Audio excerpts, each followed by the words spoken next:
1000 తాబేళ్లలో ఒక్కటే బ్రతుకుతుందా? తాబేలు పిల్లలకి ప్రకృతి బ్రతుకు నేర్పుతుంది. మరి మన పిల్లలకి ఏమి నేర్పుతున్నాము? మనం అప్పుడే పుట్టిన తాబేలు పిల్లల అద్భుత సముద్ర ప్రయాణం గురించి తెలుసుకుందాం. Dear friends, it's not a copy video. Spend time to make it useful for many as a motivational content. ఇష్టంతో చేసింది. Kindly subscribe and press bell icon to motivate. వందలాది సముద్రపు తాబేలు పిల్లలు పుట్టిన వెంటనే ఇసుకలోంచి రాత్రి వేళ బయటకొచ్చి సముద్రం వైపు పరుగులు తీస్తాయి. పుట్టినప్పుడు వీటికి అద్భుతమైన నైపుణ్యాలు ఉంటాయి.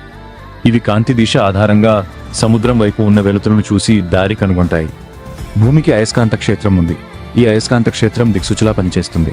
తాబేళ్ల మెదడులో చాలా చిన్న అయస్కాంత కణాలు ఉంటాయి. ఇవి వాటికి ఒక ఇన్బిల్ట్ బయాలజికల్ జీపీఎస్ లాగా పనిచేస్తాయి. భూమి అయస్కాంత క్షేత్రాన్ని ఉపయోగించి సముద్ర దిశను తెలుసుకుంటాయి. ఇవి సురక్షితమైన లోతైన నీటి కోసం 1 నుండి 2 రోజులకు పైగా ఆగకుండా ఈదుతాయి. ఇదే గొప్ప అన్వేషణ. అలాగే గుంపుగా వెళ్లడం వల్ల శత్రువుల నుండి రక్షణ పొందుతాయి. ఐకమత్యానికి ఉదాహరణ. ఈ ప్రయాణం చాలా అద్భుతం కదా. వీటికి ఈ నైపుణ్యాలు జీవితాంతం ఉంటాయి. 15 నుండి 30 ఏళ్ల తర్వాత అవి తాము పుట్టిన అదే తీరానికి తిరిగి వచ్చి గుడ్లు పెడతాయి. దీన్నే సహజాత ప్రవృత్తి, ఇన్స్టింక్ట్ అని అంటారు. కానీ వీటి బతుకు చాలా కష్టం. 1000 తాబేళ్లలో 1 మాత్రమే పెద్దదిగా మారుతుంది. చాలా వరకు ఇతర జంతువుల పాలవుతున్నాయి. అలాగే కాలుష్యం వల్ల కూడా ఇబ్బంది పడుతున్నాయి. ప్రకృతి వీటికి బ్రతకడం నేర్పుతోంది.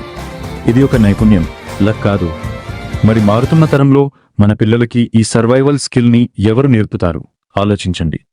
మన ఛానల్ నుండి మరిన్ని కొత్త అంశాలపై అవగాహన కోసం సబ్స్క్రైబ్, లైక్ అండ్ షేర్ చేయండి.